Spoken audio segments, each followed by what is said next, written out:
Hello নমস্কার, welcome back to my YouTube channel. আজকে আমি তোমাদের সামনে রান্না করে দেখাবো যে অনুষ্কা বাড়ির স্টাইলে কীভাবে শুক্তো রান্না, সেই শুক্তো আজকে তোমাদের সামনে দেখাবো। চলো তাহলে দেখে নিই।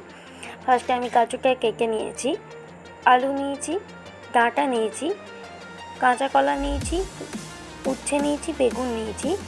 এরপর আমি কড়াই তেল দিয়ে দিলাম, বেগুনগুলোকে আমি ভেজে নেব।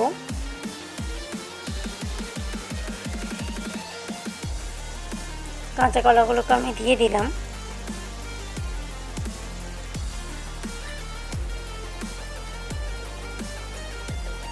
বেগুনগুলো ভাজা হয়ে গেছে তাই তুলে নিলাম। এবার আমি আলুটাকে দিয়ে দিলাম আর গাজরটাকেও দিয়ে দিলাম, ডাঁটাটাকেও দিয়ে দেব। একসাথে সব ভেজে নেব আমি। নুন দিলাম, হলুদ,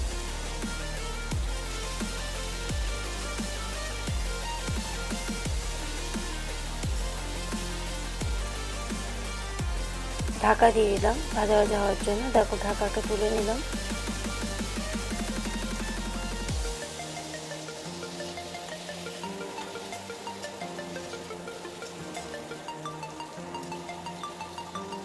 ভাজা হয়ে গেছে, এবার আমি তুলে নেব সব সবজিগুলো।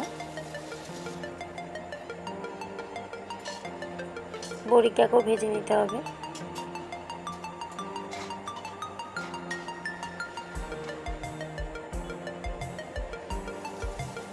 উচ্ছেটাকে ভেজে নিচ্ছি।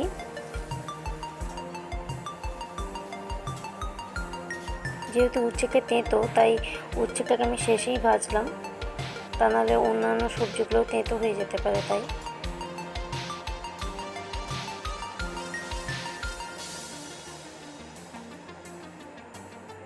কড়াইয়ে একটু তেল দিয়ে দিলাম,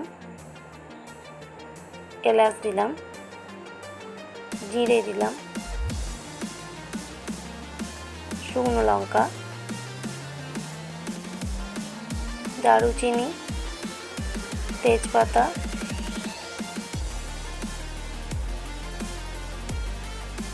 কালো সর্ষে, কালো জিরে,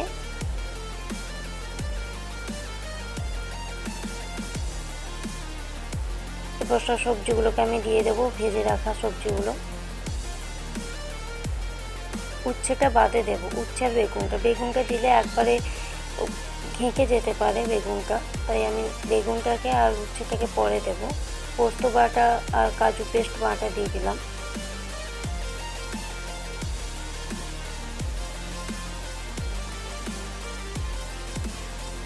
উচ্ছেটাকে দিলাম, সর্ষে বাটাটা দিলাম,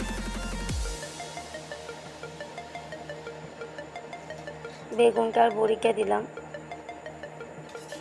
এরপর ভালো করে মিক্স করে নিতে হবে মশলার সাথে। নুন দিলাম,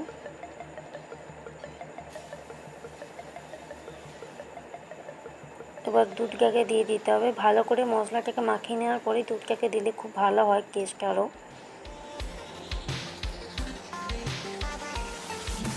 এরপর কিছুটা আমি জল দেব, অল্প একটু রঙের জন্য আমি হলুদ দিয়েছি।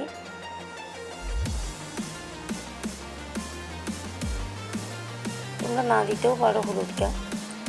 একটু স্বাদ মতো চিনি দিলাম।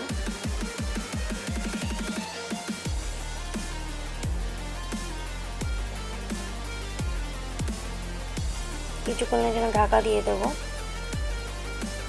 দেখো ঢাকাটা তুলে নিয়েছি, আমার ফুটে গেছে। এরপর আমি জিরে গুঁড়িটা দিয়ে দিলাম, গরম মশলা গুঁড়ি আর ধনে গুঁড়ি দিলাম।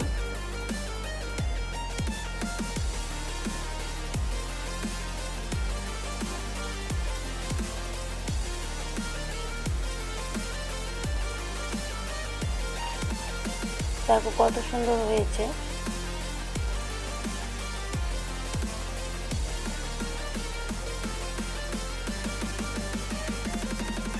এরপর আমি সর্ষের তেল দিয়ে নামিয়ে নেব।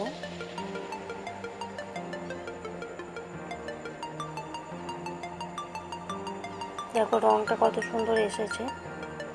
তোমরা এরকম বানিয়ে নিতে পারো। আর আমার রান্না যদি তোমাদের ভালো লেগে থাকে আমার চ্যানেলটাকে অবশ্যই সাবস্ক্রাইব করে দেবে আর লাইক অ্যান্ড কমেন্ট একটা করে দিও।